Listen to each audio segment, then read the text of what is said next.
First of all, I would like to thank Prime Minister Kyiv for his initiative to convene this important high-level briefing. I would also like to commend the presidency of the excellent organization of the work in September. The United Nations Security Council has created 71 years ago to bear primary responsibility for maintaining international peace and security. It was meant to stop ongoing conflict and to prevent looming ons. Back in the year 2000, on the initiative of Ukraine, this council held a historic first-ever summit meeting and adopted the declaration pledging, I quote, to ensure the effective functioning of the collective security system established by the Charter, end of quote. That summit became one of the many success stories throughout the UN history. Yet, there have been many dramatic failures. One of them has been unfolded in front of us in Syria for over 5 years. The conflict in this country is tragedy for millions of people and serious challenge for the international community. Hundreds of thousands of people have been killed. Over 13 million have been forced out of their homes. These numbers are appalling, ever more so when we think of countries' personal tragedy behind them. This conflict has already had so many serious consequences: uncontrolled migration, growth of terrorism, expansion of the Islamic State and other extremist groups, to name just a few.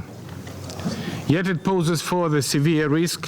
One of them is igniting the wider sectarian war in the region.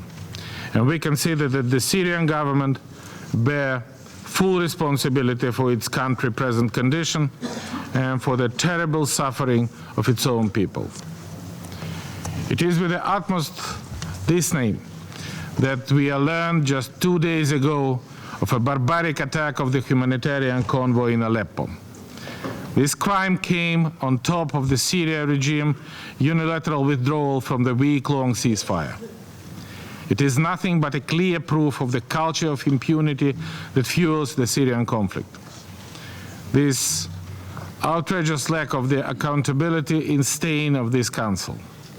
At the same time, it is external support for Assad regime, namely from Russia, that has contributed significantly to the disastrous status quo and to the recurrent waves of violence. Yes, as in Ukraine, it was a part of the intentional policy. First, stir up hostilities, raise stake, and then offer yourself as a mediator in the settlement of the process.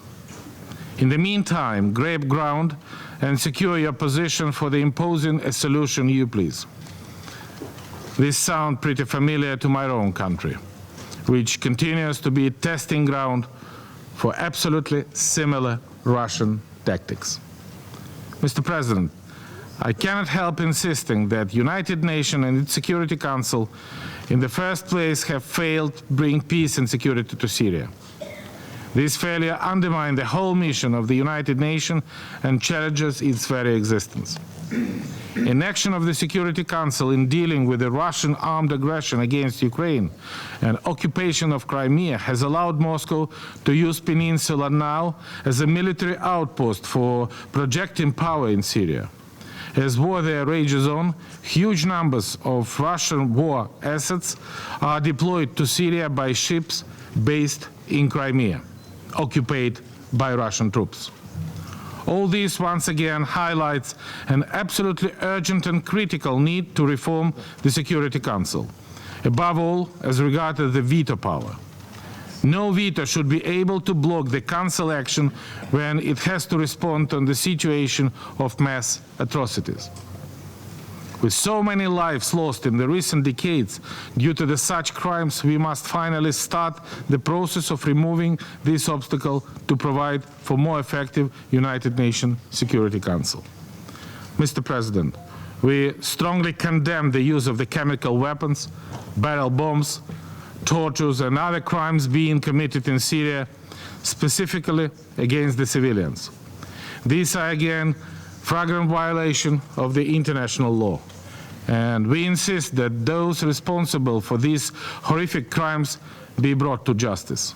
The recent finding of the Organization for the Prohibition of Chemical Weapons, UN Joint Investigative Mechanism, must be taken into the due account by the international community.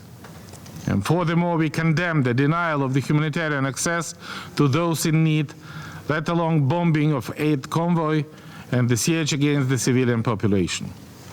Their use by any side as a tool of warfare is a serious violation of the international humanitarian law and must be stopped immediately.